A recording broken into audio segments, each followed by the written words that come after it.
Today's sermon is inspired in a roundabout way by a teacher I had in ninth grade, who the whole school knew as Uncle Roy.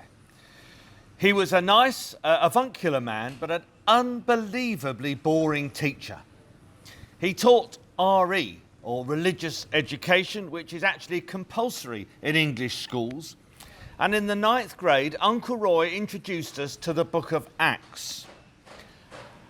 And I was scarred for life.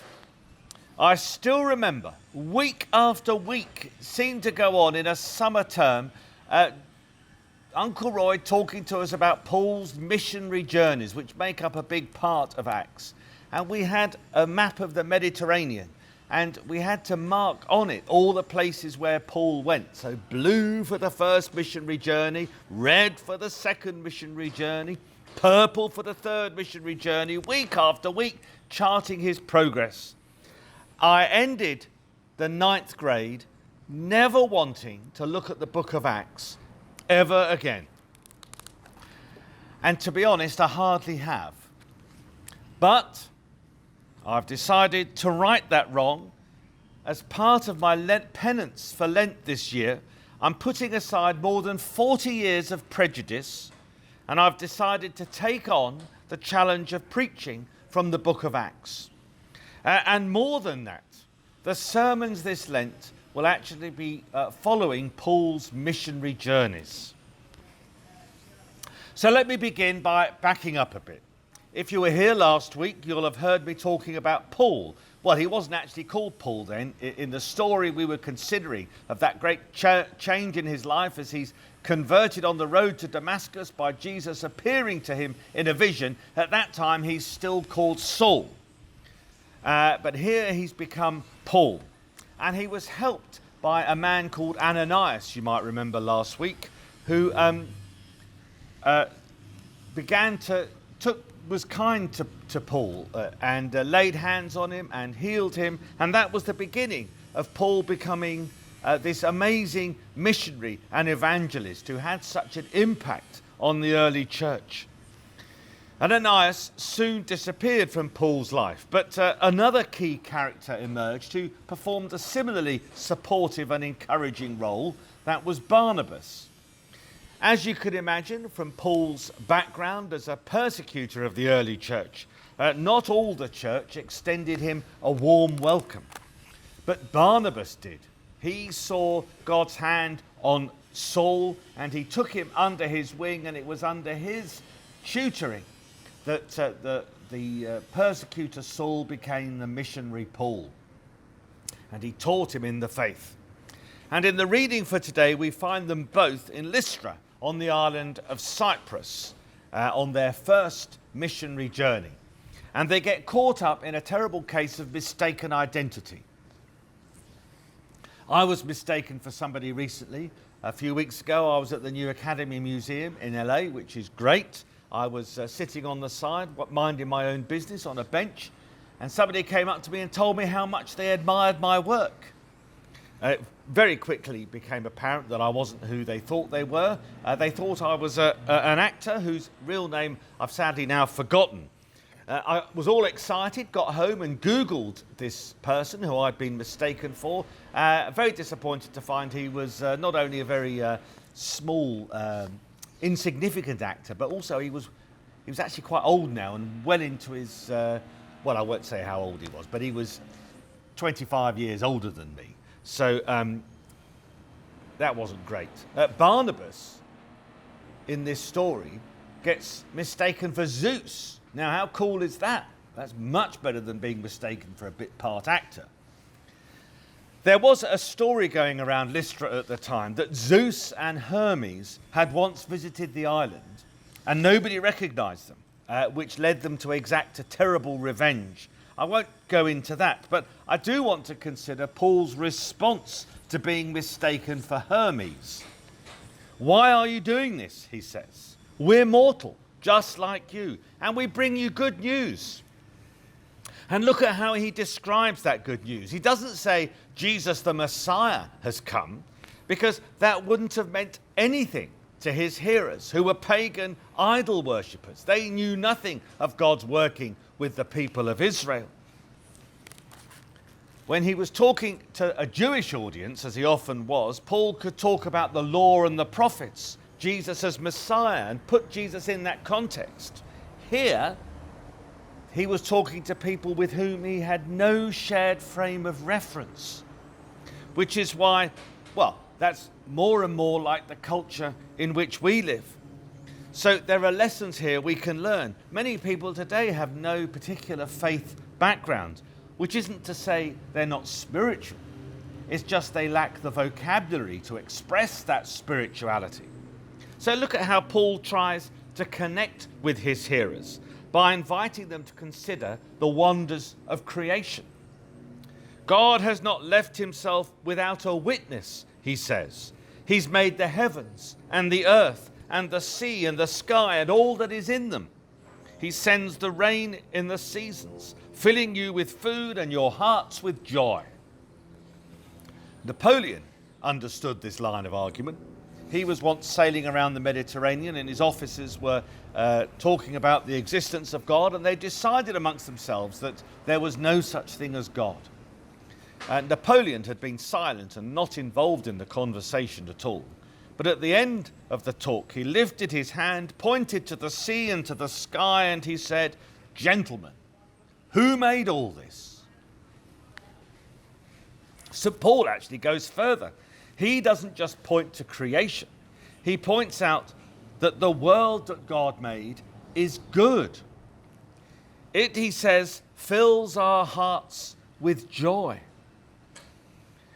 We all know that as Christians we wrestle with the problem of suffering. People will say to us, well, if you believe in a God who is good, how come there's much suffering in the world? And that's a question we can never forget or escape from. But the tables can be turned as well, and atheists need to consider the problem of beauty. If, as they suggest, the world is just the coming together of various gases at a big bang, how do they explain the sheer beauty of the world? Where does that come from? St. Paul says something else I want to mention, something particularly appropriate for the season of Lent. Remember, he's talking to people who worship handmade idols. Their temples would have been filled with various gods. And it's those he's pointing at when he says to the crowd, "Turn from these worthless things to the living God." We all have idols. We all have a tendency to turn from the God of creation to the gods of our own creating. We have an incredible capacity to give worth to the wrong things. My wife told me recently that she's just seen a survey in which people were invited to say if they had to lose either their cell phone or their hand, which would they choose? And according to my wife, the majority of people said they'd rather lose their hand. Now, I can't quite believe this, but my wife assures me that it's true. There are people around, a majority of people around, who'd be prepared to lose a body part rather than having to give up their cell phone. What do we value? Lent is a time to examine our values, a time to reflect, to ask ourselves, are we valuing the right things? Are we giving worth to the right things? Paul's invitation to turn from these worthless things to the living God is an invitation for us to ponder in this Lenten season. It needs to be said that the people in Lystra didn't take up Paul's invitation.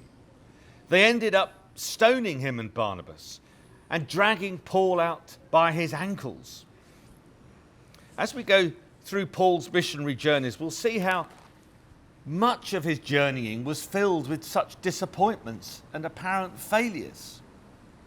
And we can learn from St. Paul how to handle disappointments. St. Paul was brave and faithful in the face of all the disappointments that he faced. Look how our reading ends. When the disciples surrounded him after he'd been left for dead, Paul got up and went back into the city. The next day, he went with Barnabas to Derbe, and he started preaching all over again. He was brave and faithful.